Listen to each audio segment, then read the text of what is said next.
welcome again to First Aid Champions Masterclass, where we will hopefully give you confidence to teach first aid by the end of this session. And I will pass over to Anissa.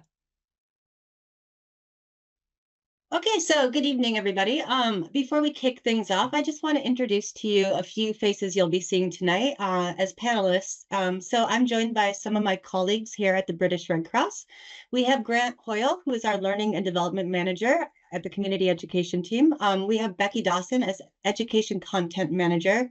We have Mick Askham as a Regional Education Manager, and you have myself, Anissa Hay, and I work as an Education Content Developer. Before we get into everything, we're just going to briefly cover what we'll be going over tonight. So you're here tonight and you'll be experiencing how to teach first aid using the British Red Cross's everyday first aid approach. We'll be exploring ways for you to improve your knowledge and skills regarding first aid and how to use the First Aid Champions website. So First Aid Champions is built with this beginner for all the activities, and so we thought we'd do it with you this evening, and it's to figure out how confident you feel teaching first aid, and we're taking this at the beginning of the session, so hopefully when we do it at the end of the session we can see some change in your responses. It's a real spread, so we've got some people who are already feeling very confident at a 9. I enjoy that you came along to us to see our resources. And then some of you who are less confident at the lower end of the scale. So hopefully all of us will be able to move a couple degrees up the scale by the end of today's masterclass. So now I'll pass over to Anissa for our second question, which we'll be using still on Menti. All right, so I think it's fairly safe to say that many of you joined tonight probably to explore different ways in which you can enhance your own skills and knowledge regarding first aid. But before we get into all that, we're curious to know, what barriers do you face teaching first aid? So if you don't mind using that same Menti link, just there's a word cloud there and you can pop in a word. You're allowed to submit more than one answer and all answers are anonymized.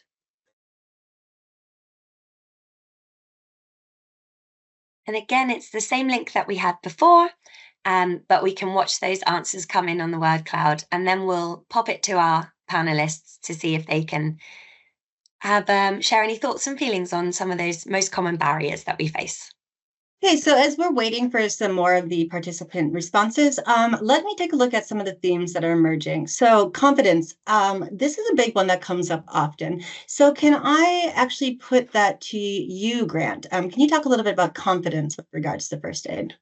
Yeah, I'm really glad that one's come up, actually, and it is something that concerns people as they teach first aid for the first time. I think one of the really nice things about the approach that we use in the Red Cross and First Aid Champions is all of the key information that you need to know is on the website there for you to look at.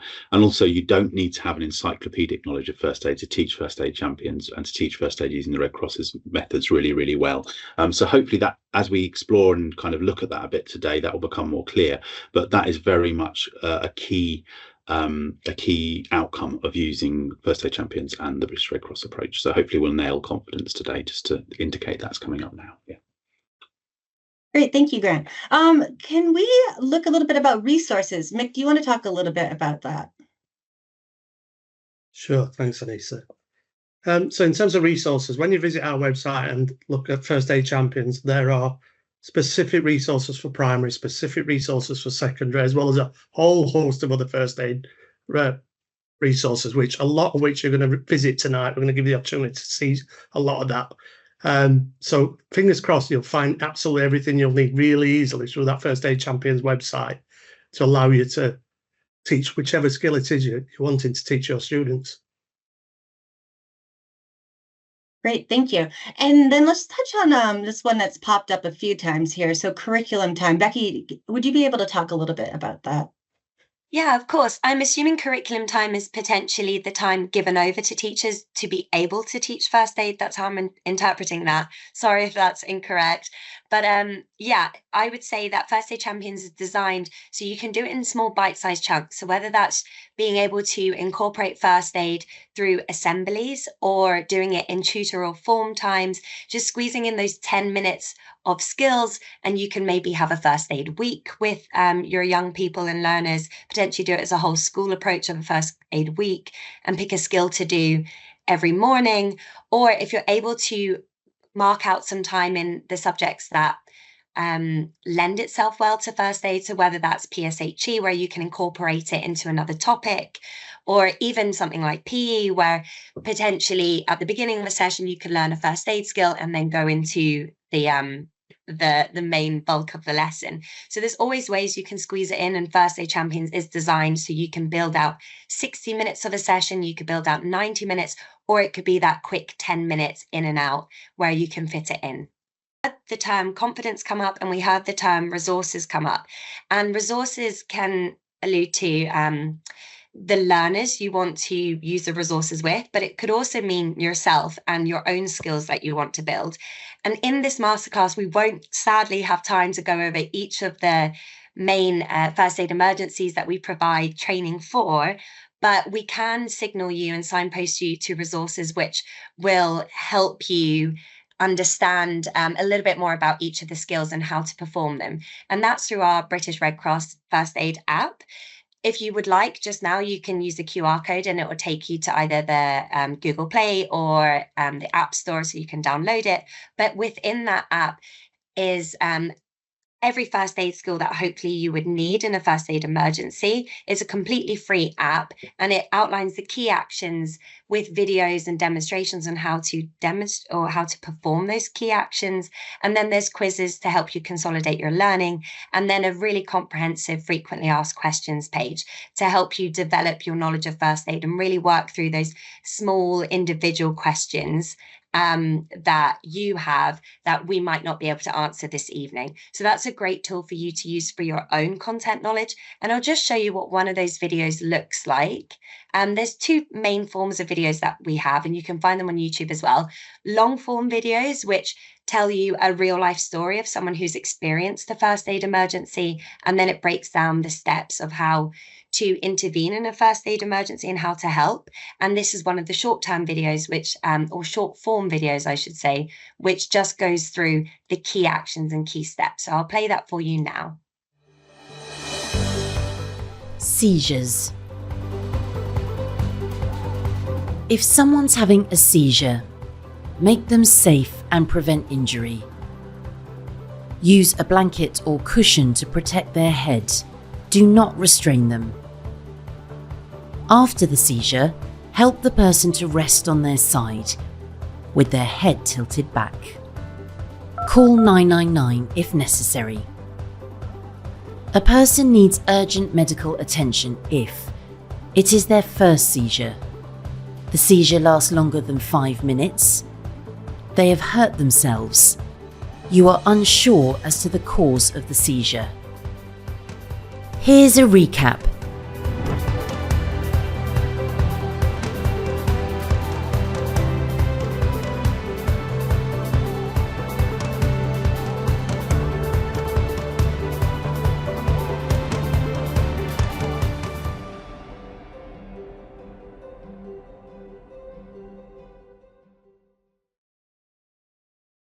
All right. Well, thank you for that, Becky.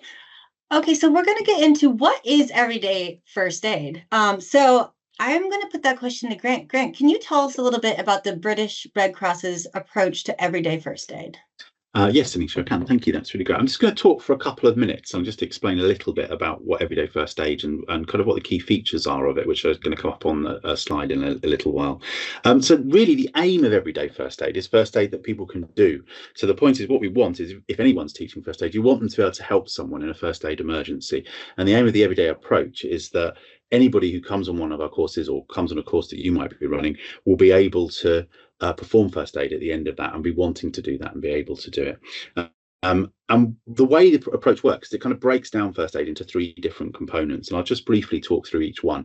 The first thing is that a little aspect of the course is about people being willing to help other people. So you can do all the first aid teaching you want in the world, but if the people you're teaching don't actually want to help other people, they could be great at doing the skills, but if they don't want to do it, they won't. And so one key aspect that the approach uses is talking about things like the bystander effect, so talking about what it might be like if you're going into a first aid situation and how people might respond to that and the feelings that people might have in that kind of situation.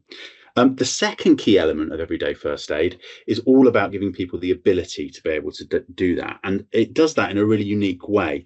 One of the things it does is it breaks it down into really simple language so that we're not explaining things in really complicated ways that might mean it's difficult for learners to understand or it's difficult for them to remember.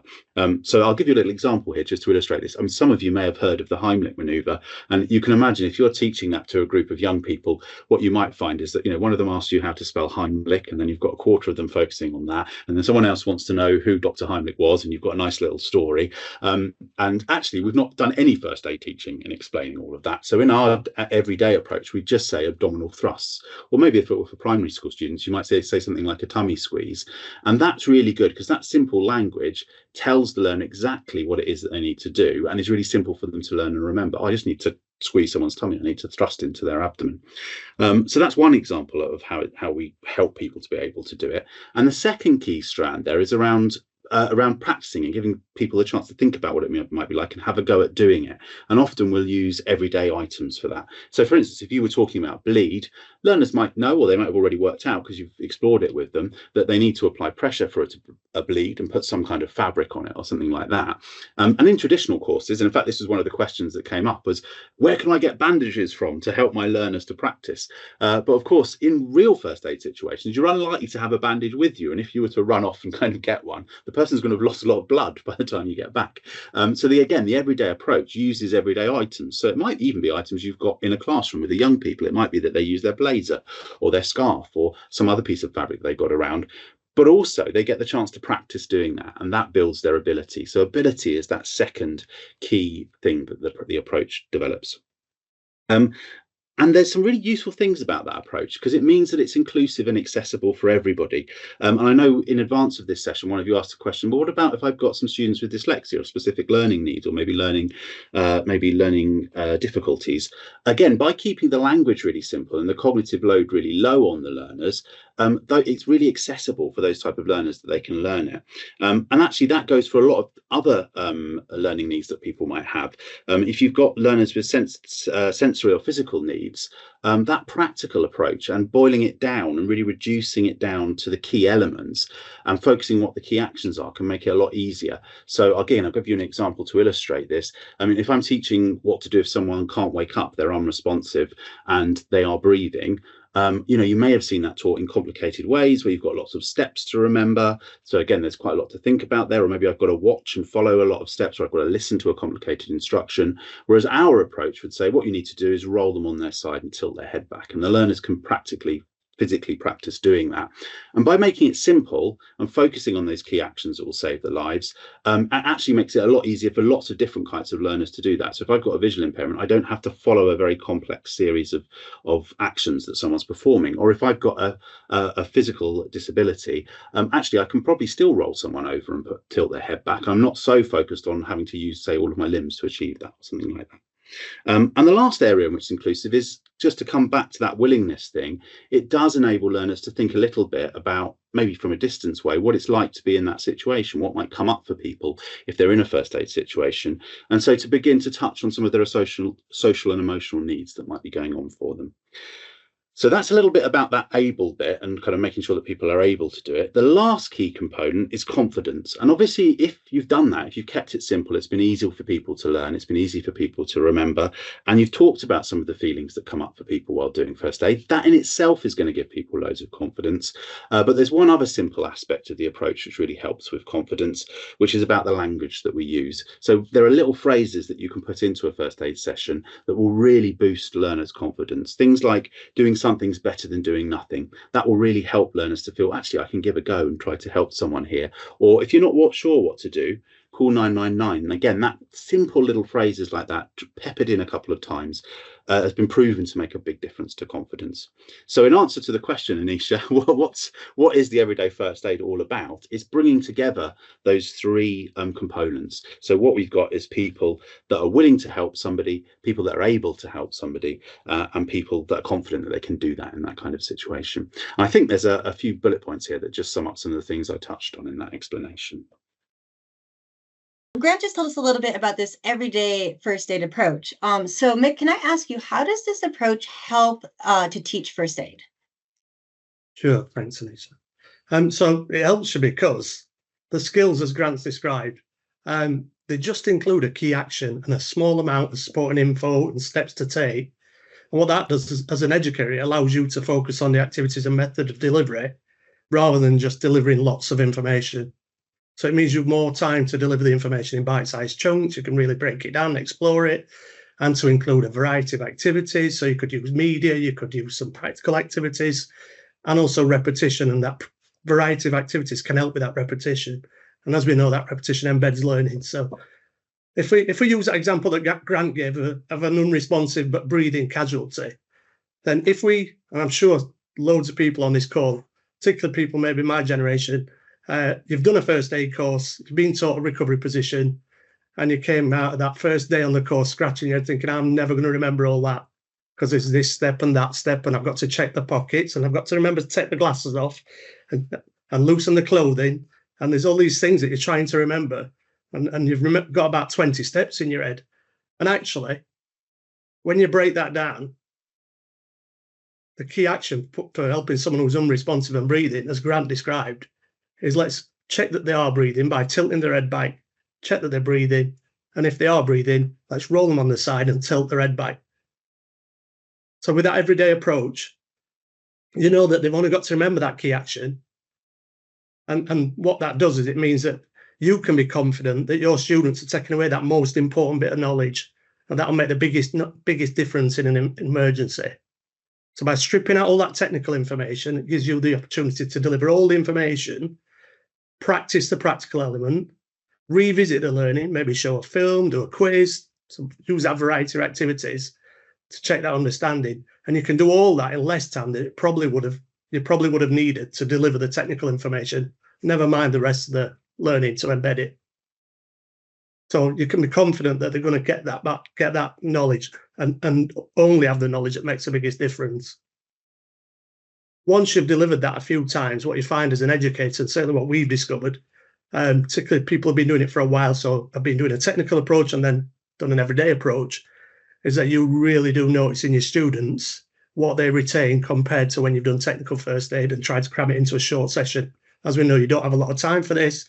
You might have half an hour, you might have an hour, you might have to keep revisiting it. And if you try to do technical first aid, it's difficult for the students to retain that knowledge. But with the everyday approach, you find that students really do retain it because they've only had to remember that key action. Great. Hopefully that answers that question. Yes, absolutely. It really does. So it's really just deconstructing that first aid response into those simple steps and that key action. All right. So this leads us on to sort of why, as an educator, Becky, would you want to choose the first aid champion? So Mick and Grant have done a really great job of explaining why the everyday approach is the best approach to use if you're going to teach first aid with your young people. And we've created first aid champions to then bridge that gap. So instead of you learning it off by heart and trying to create your own resources, we have the resources already, which we've made. And they're designed to be easy to follow. There's a variety of engaging and impactful supporting materials for you within the website. And the resources are really simple to teach and easy to learn. So you don't require any formal first aid training, as Mick has said, to be able to deliver really effective first aid sessions. So whether you have taught it before or if you're completely new to even teaching it, this First Aid Champions website will help you deliver it confidently, whether in your school group or in like a youth setting. These resources will help you do that. So I was just going to give you a quick look at a video of other teachers and their experience with First Aid Champions, so you can see how these teachers have reacted to it, really. So I'll just play the video for you. First Aid Champions from the British Red Cross helps children and young people learn life-saving skills through videos, quizzes and interactive activities. I believe that teaching first aid is one of the most important topics that we can cover in school, and it's my aim that no student will leave school without knowing even just the basics of first aid and how to save a life. I think it's really important that students have got a basic set of skills in first aid. They never know when they're going to be faced with a certain challenge or accident or possibly find themselves in danger. The response I received from them was amazing.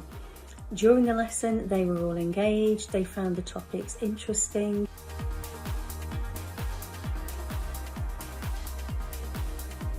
The resources on the website are really easy to use, they're really accessible, they're also very user-friendly. Actually, the opportunity to teach first aid was quite an exciting opportunity. It's skills that are invaluable to students. I feel that after using the British Red Cross resources, I feel a lot more confident about teaching first aid to my students. Personally, yes, I'd absolutely recommend them to the teachers.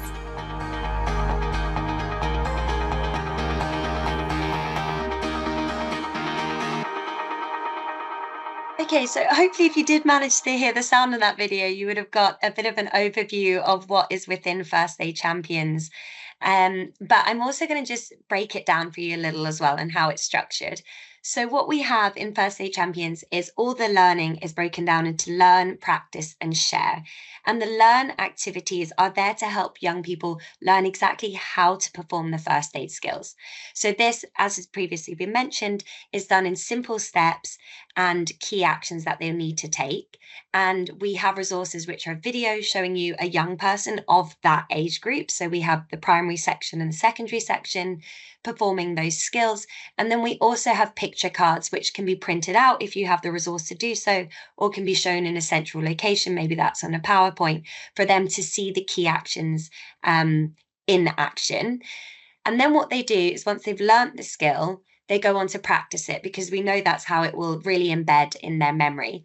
And to give them the opportunity to practice it, we have activities based on role play. We have activities which use a carousel format so they can go around and practice the skills all the time using everyday first aid items. So whether it's that heavy bleed and using a hoodie, whether it's a burn and using liquid available to you, like a bottle of water, or whether it's a knocked head and you're using frozen peas, these can all help in a first aid emergency.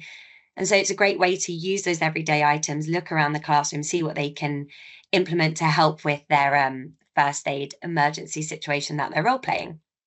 And then finally, we're wanting to instill confidence in young people to know they're learning, but then share it with others. So how can they share what they've learned? We have a series of activities where they can either find a written activity to do so, they can do a more creative-based activity, and then they can maybe teach others, because we know that teaching is one of the best ways of learning. And we have examples of schools where young people have learnt first aid and then run first aid themed drama adaptations of a first aid emergency happening. So these are different ways that you can use the First Aid Champions website and use the resources to create a full learning picture for your young people. And I'm just going to finish just now, before we go to some exploration and Q&As, on a guided tour of the website from an educator themselves. So I'll just make sure my sound is still on. Brilliant. And I'll press play.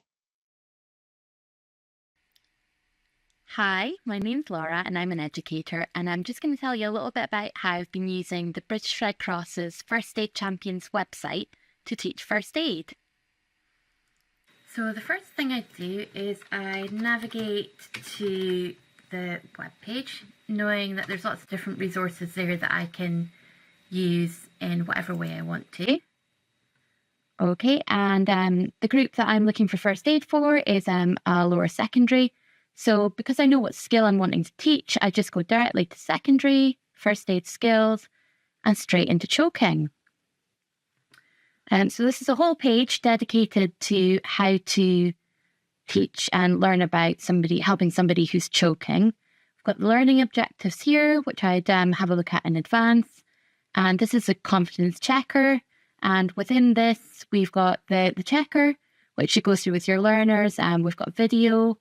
And we've got a step-by-step, and we've also got a quiz, so you can check knowledge. And then right at the end, you check in with the learner's confidence again to see how they're getting on. So if you want more information on how to use these different resources, we've got some documents down here you can download.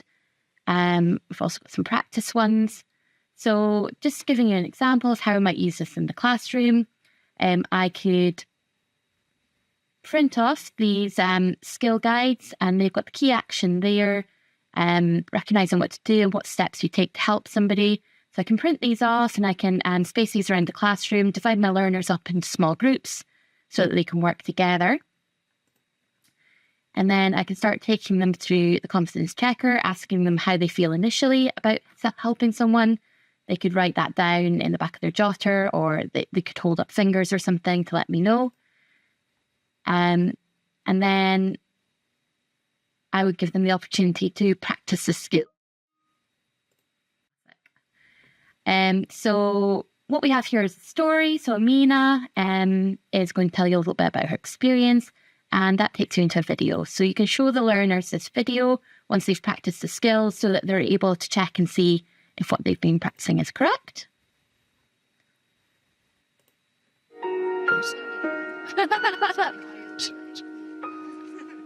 Well, me and Steph, we walk and we talk all the time. And if we're in a rush... Okay, so that's a 2-minute video that you can go through with Amina. Skip that for just now. And then here's some questions you can ask the learners. Do they know what to do if a person is choking?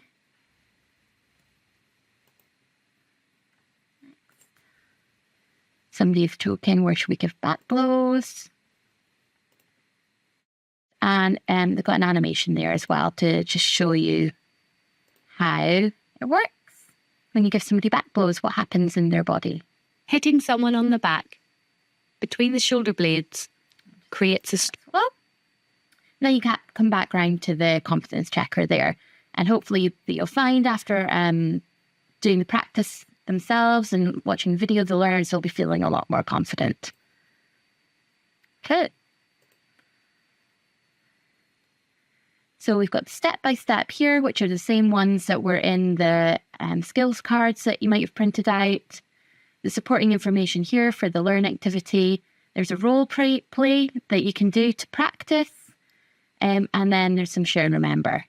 So what you might find is you want to come back in a week's time and see how much the learners have retained. And there's actually a quiz. So you can go up here, go to quizzes, go to choking, start the quiz. And this is something that you can do in 5 or 10 minutes that you've got spares, just checking the knowledge of the learners. It just takes you through giving you the right answers. So that's the sort of thing that I would do if I've got maybe 15 or 20 minutes. You can stack these up, you can do multiple skills, and we've also got in here some sections around helping others, safety and well-being, to make it a really rounded learning experience. Okay, so that was a bit of a guided tour of the website. And now really it's your turn. So we're going to take 5 minutes. And if you would like, you can click on the link directly on the slide and it will take you to our First Aid Champions website. It's especially helpful to look through the website if you've got something in mind that you could use this first aid learning on. So if you know that you've got an opportunity to teach first aid coming up, keep that in your mind as you're navigating through the website. If you've got a group of learners which fit into a particular age group, whether that's the primary or secondary, you can explore those specific sides of the website. And if you don't have any ideas right now, you can look at the examples that we have on the slide there. So how could you use some of the resources for a PSHE lesson, for example, or an assembly, or maybe a tutor form time where you've got that small, succinct amount of time and you can maybe do one skill. So you've got 5 minutes to do that just now, if you'd like to do that in the background. And while you're doing that, we're just going to have a chit chat as a panel on how First Aid Champions looks in the classroom, because a couple of us have delivered this in the classroom. So Mick, I know you've done it most recently. What skill did you teach using First Aid Champions to the young people? Well, thanks, Becca. So I taught CPR and AED. I used the Josh and Ben story, which is you talked about the long form video. So that's using the long form video and stopping periodically to discuss whatever it is that the person in the story who's talking has just told us about, and how the young people in the room might feel if they were left with that situation. And maybe when it gets to the parts that are practical, he's talking about what he actually practically did. Then there's an opportunity to stop and actually think about how we might do that, watch a film on how we might do that. If you don't have the equipment, you can watch the videos. And what that activity does is it really, really, particularly for young people, they're really engrossed right from the start because it's a case study, and it's someone telling that story. Then it includes all the bit that Grant was speaking about that willingness and confidence to help, because the person in the story is telling you that he didn't feel confident, telling you that and he's admitting some of the things that he felt he could have done better or he might have done differently if he'd have realised. And by watching that, it becomes really real. So it's almost like that experiential learning where they really feel like they're in that situation themselves and really empathising. And it's a really lovely way to explore that skill, because when they get to the end of it, they've learned the skill, but they've also had the opportunity to really feel what it might be like in that situation and try and empathise and put themselves in that position so they can almost start to prepare themselves in case it ever happened to them, I suppose. Yeah, that's actually a really good example, that unresponsive not breathing and using AED. Obviously, lots of people won't have access to an AED to practice with. So do you have any advice on what they could do if you can't get a practice AED in a classroom or in a youth group setting where they can practice? Do you have any advice to that?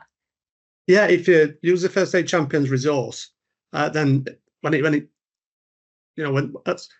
get to the AED section, there are resources there that will help you to just run through what you'd actually do in that situation. And so you get to actually experience what an AED might be like by using the resources. And also the skill is so simple in terms of how it's actually applied that it takes the fear away, because the skill for an AED is to switch it on and listen to the instructions. Yeah, they're all built with great instructions now, aren't they? They just talk you through the whole process. Absolutely. So the fact that is the skill, is just switch it on, listen to the instructions and follow the instructions, makes it a simple skill to learn. Even though it's a scary and a kind of really daunting prospect using an AED, actually learning that skill is quite simple. Yeah, and it takes away the fear of, I guess you can say that there's more simple skills to learn. So potentially something like a bleeding skill is quite simple because there's less steps to it, and there's slightly more steps for a more complex skill like unresponsive and not breathing. And it's ever so slightly scarier if you're confronted with an unresponsive not breathing. But to know that if you have access to an AED and it will walk you through it, and the whole time I think a key message is, calling 999, calling the emergency services if it is a situation that warrants it and it is a life-threatening situation. And the call handlers talk you through a lot of it as well.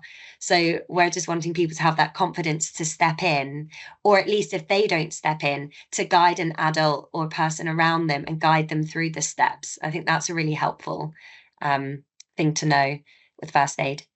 Absolutely. Grant, do you have any thoughts or opinions on using first aid champions in the classroom? Yeah, I think of it a time where I've used it with young people. I particularly enjoyed one of the suggested learning activities is a carousel activity there, and it's just setting up some stations in the classroom.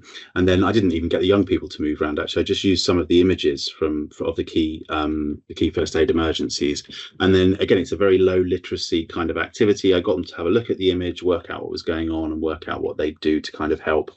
And then I moved those images around. So in 15 minutes, they'd learned 4 different skills, and it's a lovely activity that you can find on the First Aid Champions website. It takes you through it step by step how to do it. You can pick which skills you've won and use the images from the website in that. And it was really effective. The young people enjoyed it. It kept the pace up. It kept it moving.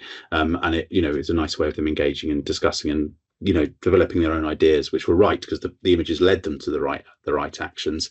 But they felt they'd come up with it themselves, so it built confidence as well, which was really nice for them. Yeah, I feel like once you built the confidence, you sometimes want some recognition for feeling like you've done the skill and you've remembered the skill. And that's just made me think about that on the website we have certificates available that you can print for primary and secondary. And if you've gone back and done the quizzes on a separate occasion and they've gone through the carousel and at the end they've all remembered the key actions to do, it's a lovely pat on the back really to get that certificate, maybe after you've done a series of the skills, or if you've slowly gone up in the kind of difficulty of the skills. So whether it's just 2 key actions that you need or 4 key actions. We don't really go beyond too many key actions because it would defy the point of the everyday first aid methodology. But yeah, I think you can maybe do something creative in the classroom to get the young people to tick off which skills they've learned and which ones they've remembered. So that's kind of the 5 minutes up to explore. Obviously, you've got all the time that you're able to explore it in your own time, but it is well worth having a look around the website and all the different resources available to you there. But I'll pass back to Anissa. Okay, thank you all. All right, so we want to take a little bit of time to hear any questions that you have. So during this time, if you don't mind pulling up the question and answer function here on the Teams chat and just popping your questions in, and I can field those to the panelists as they're received. As you're getting started on that, I'm going to sort of read to our panelists a few questions that were pre-submitted prior to this masterclass beginning. So let's take a look at some of these. So let's see. I'll ask this one to Mick. Mick, we're being asked, do you attend schools and deliver workshops? Thanks, Anissa. Yeah, we absolutely do. We absolutely do. So we target our workshops at areas that need it most. So we'll have coordinators scattered across the country. I think we've got about 34 coordinators and about 100 fantastic volunteers who can come out and do free first aid workshops. So for young people, that could be an hour, which is a typical lesson time. And the way that you'd access those workshops is through our website. You'll find all the links on there. So when you visit our website, Learn First Aid, you can find a section there where all the links are for workshops and booking workshops. And you can then put a booking through. That'll come to your local coordinator who can then manage that and get in touch. Great, thank you for that. Okay, so this is also on my pre-submitted list of questions, but I also have a question rolling in right now. Do we offer certificates to learners? And let me ask, Becky, can I ask that to you? Yeah, we don't personally print them and send them out as the British Red Cross, but we do have ones you can download on the First Aid Champions website, and you can print if it's available to you to print. Otherwise, you could potentially email it to the young people or find another digital way to send it to them if you aren't able to print a physical copy. But they are available on the website for you to use. Unfortunately, as I said, we can't send them out as a charity. We sadly don't have the budget, although we'd love to, but they are available for if you need them on the First Aid Champions website. Thank you. All right. So we have someone who has a group of 17 to 18-year-olds learners, and they have about 25 minutes to teach a class on a basic first aid skill. So they're asking, what should I try to cover in such a short period of time? Grant, can I ask you that? Yes, if I had 25 minutes with that age group, I'd probably be looking to focus on one key skill. And I probably want to start by having a look at some of those, when we talked about the bystander effect, for instance, about doing a little activity about what it might be like going into a first aid situation, you know, maybe the bystander effect activity about how you might respond. Have that as my little starter, then teach the skill, probably the skill that's most interesting to the young people. So you can look through the options of skills under the secondary section in First Aid Champions, pick the skill that's most important to them. I'd go with that, and I'd probably make it practical. So I'd probably want to give them a chance, you know, having got them to understand what it was that the key action was, I want to give them a chance to kind of practice it. And one activity which might lend itself really well for those older learners is the scenario-based one. I've had older learners write really fascinating and then act out really fascinating scenarios that draw on their own experiences and things like that. So that's a really lovely activity that you could do with older learners, and you'll be amazed at what they'll come up with. But just focus it on that one key skill, give them the chance to do, say, a piece of scenario learning, and then your wrap up in your last 5 minutes might just be getting a couple of the groups to share those scenarios with the rest of the group, so you can spot some really good ones and say, right, share those back to everybody else, and that will reinforce and, you know, go back over and help them to remember those key actions at the end of the activity. Amazing. Thank you, Grant. All right, I'm going to invite you all one last time, if you have any pressing questions, to submit them into our question and answer function here in the Teams chat. And I'm going to ask Becky, actually, you know what, Mick, I'll ask you this. So someone wants to know, and I did note that this came up as a barrier, was low resources. So someone is asking, where can I get resources such as bandages and slings so that my learners can practice using them? Thanks, Anissa. Yeah, I think Grant kind of touched on this earlier when he spoke about bleeding, in that because in emergencies you're very rarely going to have a first aid kit nearby. The way that we approach first aid is to use everyday items. So the best thing you can bring into the classroom to use with the young people are those everyday items. So some tea towels, some t-shirts, jumpers, or as Grant said, you might use what people have already got in the class. And to explore that skill around bleeding, let's practice using those things. And when it comes to like broken bones, the key skill for a broken bone is to keep it still and get that help. So you can keep it still and support it without needing a bandage. You know, you don't need to learn to tie a sling. You can put it on a cushion, you can rest it on your knee, you can hold it. There are various things that young people can practice that they'll support that limb or that broken bone until help arrives. So you don't actually need bandages and dressings to teach first aid. Thank you so much, Mick. Okay, so I had one question roll into our chat as you were answering that. And so maybe we can end on this one. So we have an educator here wondering if they'll receive a certificate for attending this course this evening, which would validate their teaching of their own learners. And Becky, can I ask you that question? Yeah, so if we go back to the everyday first aid methodology, the principle of it is that you don't need to be a first aider. You don't need to be qualified to share those key actions to give a young person the confidence to hopefully help or intervene in a first aid emergency. So for this particular course, there isn't a certificate because we're trying to really drive the message that you don't need a certificate to be able to share this knowledge and these key skills. If you are wondering a bit more about the key skills, and as I said before, you'd like to brush up on them yourself, please download our British Red Cross First Aid app. That will help you know exactly what to do and build your confidence.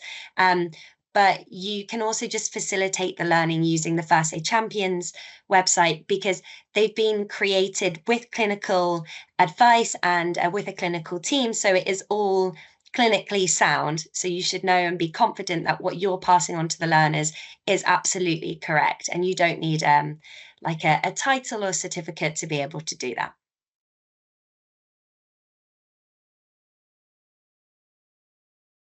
So we initially at the beginning of the session did a bit of a confidence check to see how confident you feel teaching first aid and whether you'd be willing to teach first aid now, I guess, with the young people if you haven't done before, or you gained a little bit more confidence from where you started. So this is the same Menti that we had before.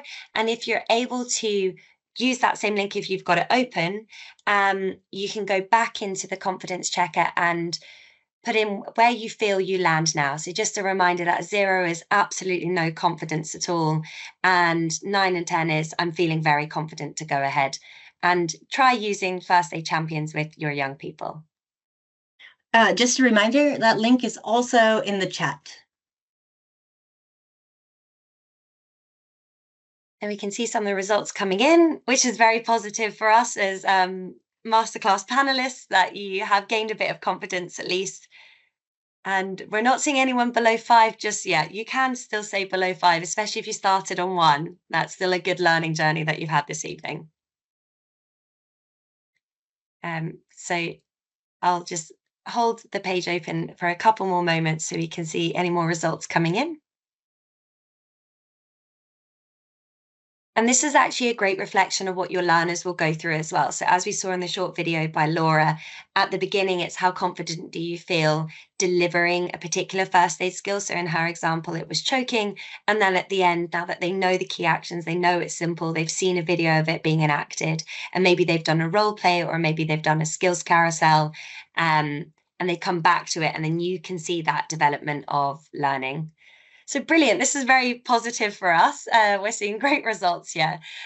So that's a great sign that hopefully you're feeling a bit more confident, or you're hoping to explore what we have on First Aid Champions and put it into action. So that's brilliant. And we do love hearing your stories on how successful it was. So please do get in contact if you've done a session and you've enjoyed it and what the outcome was. Okay, well, thank you, panelists. Enjoy the rest of your evening, and we'll probably talk next week. Thank you, everyone. Thanks all.